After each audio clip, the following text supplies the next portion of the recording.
Today we are going to discuss about Cambridge's cash balance approach. Cambridge's cash balance approach was given by certain Cambridge economists known as Marshall and Pighow. According to the Cambridge cash balance approach, value of money depends upon the demand for money. जो पैसे का value है वो depend करता है upon the demand of money. और demand of the money सिर्फ इसलिए अराइज नहीं होती है that people want to use money as a medium of exchange. Demand of money according to the cash balance approach इसलिए arise होती है because people want to store certain percentage of the income as an precautionary measure. So Cambridge की cash balance approach जो है it was basically based on the store value of function of money. According to the cash balance approach जो demand for money है और जो supply of money है वो determine करती है पैसे का वैल्यू कितना होगा. कैश बैलेंस अप्रोच में ये कंसिडर किया गया है कि शॉर्ट पीरियड ऑफ टाइम में जो सप्लाई ऑफ मनी है वो फिक्स्ड होती है. शॉर्ट पीरियड ऑफ टाइम में सप्लाई ऑफ मनी चेंज नहीं होती है. So it's on the basis of the demand of money you can determine the value of money and you can determine the price of the products that are being offered in the market. Now cash balance approach ने कुछ inquiries की. Coming to the first inquiry, that is utility of money. Why are people demanding money in the market? Because they want to use the money. और लोग पैसे का इस्तेमाल किस तरह से करते हैं, या तो वो पैसे को ट्रांजैक्शन मोटिव के लिए इस्तेमाल करते हैं या तो वो पैसे को स्पेंड करना चाहते हैं in the market just to buy certain goods और to buy certain commodities from the market, या तो वो पैसे का यूज इस तरह से करते कि वो कुछ अपने पैसे का कुछ हिस्सा स्टोर करते हैं फॉर द प्रिकॉशनरी मेजर्स. और पैसे का यूज किस पे डिपेंड होता है, that depends on the wealth and income of the people. जिस हिसाब से लोगों की वेल्थ होगी, जिस हिसाब से लोगों की इनकम होगी, उसी हिसाब से लोग जो है अपने पैसे का यूज करेंगे. And the wealth and income जो है that's based on the nature of the budget. जिस हिसाब से लोगों का बजट होगा accordingly he will be there income and accordingly they will use their money in the market. This becomes the second inquiry of the Cambridge cash balance approach. And nature of the budget depends on the opportunity cost of holding the money. The money that we hold and do not spend in the market, that is the opportunity cost of the money. और ये बन गई Cambridge की cash balance approach की तीसरी inquiry. वो पैसा जो लोग सेव कर रहे हैं, जो पैसा लोग मार्केट में इन्वेस्ट नहीं कर रहे हैं, that is the opportunity cost of holding the money. That means you are preferring to save the money rather than to invest the money in the market because you feel that storing your money is more profitable deal for you than to invest your money in the market. So जो Cambridge के cash balance approach ने equation दी that is MD is equal to KPY. MD is your demand for money. Because in Cambridge cash balance approach, we consider short period of time and we consider that in short period of time, your supply is fixed. That is why your MD is equal to your KPY. Cambridge के cash balance approach के according जो demand for money है, that is equal to your KPY. K is the portion of money that people are storing. जो portion of money जो है that people are kept in store just to meet the future uncertainties. और ये consider किया गया जो portion of money लोग hold कर रहे हैं that remains constant. P is the price of your products and Y is your income.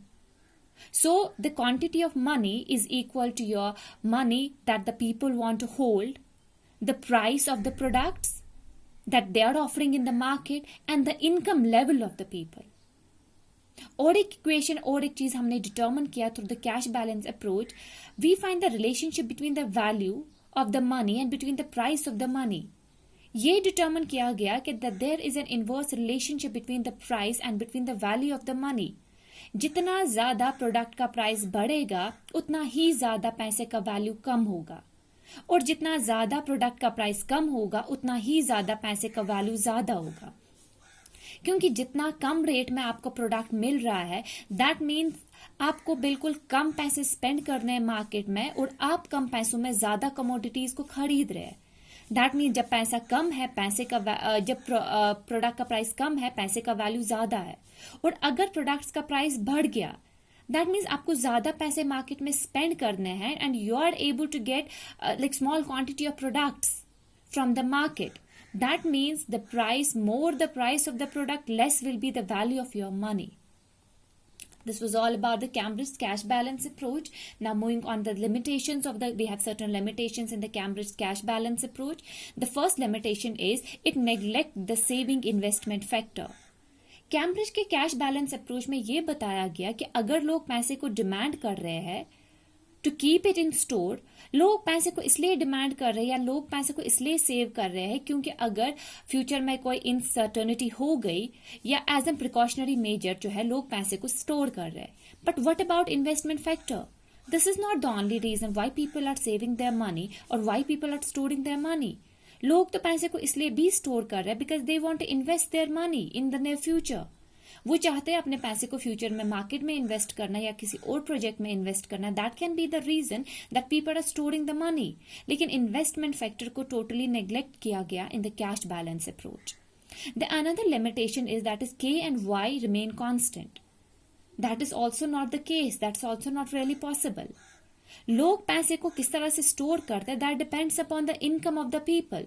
अगर लोगों का इनकम बढ़ जाएगा लोग ऑटोमेटिकली ज्यादा पैसा सेव करेंगे. सो वो चीज को भी इसमें कंसिडर किया गया कि इनकम और जो के है वो हमेशा कांस्टेंट रहता है, लेकिन इनकम और के हमेशा कांस्टेंट नहीं रहता है. It neglects the rate of interest. ये भी तो रीजन हो सकता है that why people are demanding money because they want to store their money in the banks because banks are giving them high rate of interest with the money that they are storing in the banks. Rate of interest भी जो Cambridge के cash balance approach में neglect किया गया. The another is speculative motive को भी ignore किया गया. ये भी रीजन हो सकता है if people are saving the money, वो इसलिए सेव कर रहे हैं क्योंकि 10 या 20 साल के बाद they need huge amount of money किसी चीज में इन्वेस्ट करने के लिए, या उन्हें ज्यादा पैसा चाहिए कि उनका कुछ 10 या 20 साल के बाद कुछ ऐसा प्रोजेक्ट है, मे बी उन्हें मकान खरीदना है या कुछ और खरीदना है, उसके लिए वो पैसे को अभी से ही सेव कर रहे हैं. वो that is your speculative motive. लेकिन वो चीज को भी कैम्ब्रिज के कैश बैलेंस अप्रोच में नेग्लेक्ट किया गया. कैम्ब्रिज के कैश बैलेंस अप्रोच में सिर्फ ये बताया गया if people are saving the money, वो सिर्फ पैसे को इसलिए सेव कर रहा है क्योंकि नियर फ्यूचर में अगर कोई अनसर्टेनिटी हो गई, वो एज अ प्रिकॉशनरी मेजर जो है पैसे को सेव कर रहे हैं कि अगर फॉर एग्जाम्पल महीने के एंड पे कोई बीमार हो गया, उस चीज के लिए हमें जो पैसे है सेव करना है ताकि अगर वो प्रॉब्लम होगी उस टाइम पे you have the money, you can spend the money और आप उस प्रॉब्लम को प्रॉपरली फेस कर सकते हैं. So these were certain limitations of the Cambridge cash balance approach. This is all about the Cambridge cash balance approach.